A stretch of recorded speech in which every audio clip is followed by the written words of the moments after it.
For an inquiry into the tendering process used by the government to award a $40,000 ACT flag contract to a Melbourne firm. The local flag maker says the process was far from fair.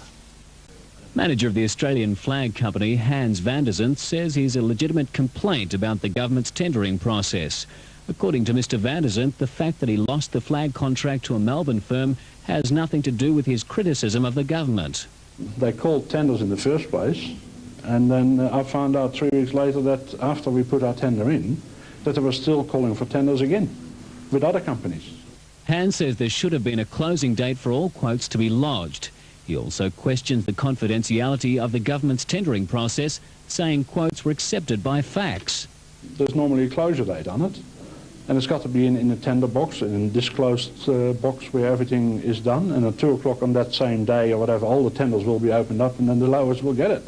Chief Minister Rosemary Follett seemed unsure of the process when questioned. I'm sorry, I can't tell you precisely what occurred there. The tender process was obviously in the control of some departmental officers, but I certainly have confidence in them. However, the ACT opposition is highly critical of what has happened. I will certainly make sure that in the Assembly we find out exactly what that tendering process was to make sure that it did conform to both to regulations and to normal business practice. Tony Linus, Win News.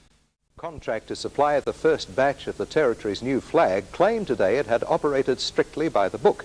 A Canberra firm lost out to an interstate bidder and now alleges the tendering code of conduct was breached, which has prompted an opposition demand for an inquiry. Tracy Chamberlain reports. The ACT's new flag seems doomed to fly in the face of controversy. There was a battle over its very existence, then over the design, and now over getting it made. There was no confidentiality, no tender boxes. Well, it's open slatter. Anybody can see my facts. They can blabber my prices to anybody. Fishwick flag maker Hans van der Zandt lost the tender by just $385. Now he's claiming the bid was managed by amateurs. The tendering process for the flag was carried out strictly in accordance with the requirements of the ACT purchasing manual. Well, I'd like to see the book because I've never seen it like this before. Mr van der Zandt alleges confidentiality was thrown out the window, purchasing officials sending bid details by fax and even seeking his bid the same way. They definitely did ask you to send it by fax? Definitely did, yep. Says the ACT has strict tendering guidelines under which invitations to bid can be faxed. An open tendering box is not required for contracts under $50,000, and value for money outweighs local loyalties. We have to look at what it means to the ACT economy. Now Kate Carnell wants an inquiry into the government's tendering priorities with a view to giving local firms the edge.